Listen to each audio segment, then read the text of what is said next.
Let me ask you a question, like Christ asked the first century church here in Ephesus in the book of Revelation. Are you as in love with God as you were when you first came to know Him?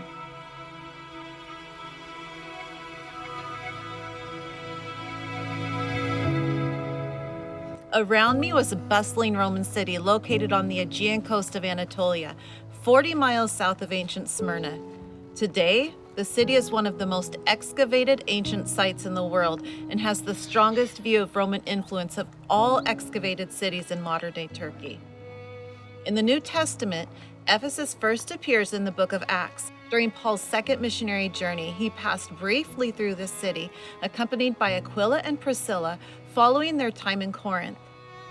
After his time in the synagogue at Ephesus, Paul's audience was receptive to what he had to say. They asked him to spend more time with them. Paul declined, as he was most likely in a hurry to return to Jerusalem to fulfill part of a vow. He promised he would return if it was the will of God. He left Aquila and Priscilla here among the church. In this city, a young man named Apollos studied more about the ways of God under Aquila and Priscilla and preached the gospel to the further reaches of the area. He later became one of Paul's companions. Paul returned to Ephesus during his third missionary journey and lived here for approximately 2.5 years. This is the longest he had stayed in one place to that point in his journey. While in Ephesus, Paul worked as a tent maker. He worked in the morning and spent his afternoon teaching in the Hall of Tyrannus. On the Sabbath, he preached in the synagogue. Paul's work was so effective for the cause of the gospel that it created an economic recession in this city. Both Jews and Greeks burned their pagan books, valued at 50,000 drachma, which is today around $7 million. This event caused a riot incited by the craftsmen and silversmiths, some of the city's wealthiest class, who feared a loss of income. Paul's traveling companions were taken in the riot, and shortly after, Paul left the city and traveled to Macedonia. At the end of Paul's third missionary journey, he bypassed this city as he was in a hurry to return to Jerusalem for the High Holy Days. Due to his tight timetable, Paul requested that the church leaders of Ephesus meet him in Miletus. They had a time of encouragement and weeping, knowing they would not see each other again in this life.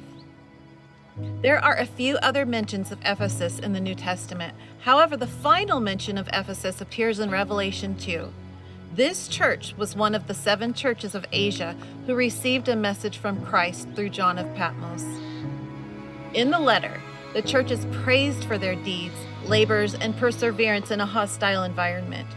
They kept true to their faith in a pagan city and resisted the false teachings of the Gnostic sect active in this region. However, the church is rebuked in the letter for their loss of passion. They were not as strongly in love with Christ as they had once been, and they lacked love when dealing with others. The letter concludes with a command to return to their first love of Christ. They are promised the tree of life in the paradise of God if they are victorious in overcoming their weaknesses. From Scripture, we know Paul was away from the church in Ephesus for years, and that the church began to fall apart. But we know that the churches in Smyrna and Philadelphia had similar circumstances and responded differently. Revelation tells us that those cities held to works they did at first. This serves as a good reminder that we should not grow stagnant in our faith.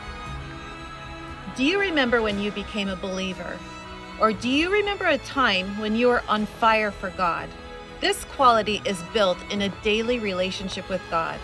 When a person begins to slip away from the disciplines of daily worship, scripture reading, and prayer, they begin to miss the blessing and opportunity that a full relationship with God offers, like those who lost their passion for God in the church in Ephesus. We can learn much from the early church, both the good and the bad. From the ancient site of Ephesus, I encourage you not to abandon the love you once had, like the first century church here did. But pray your love for Christ and all those created in His image will continue to grow stronger and stronger each day.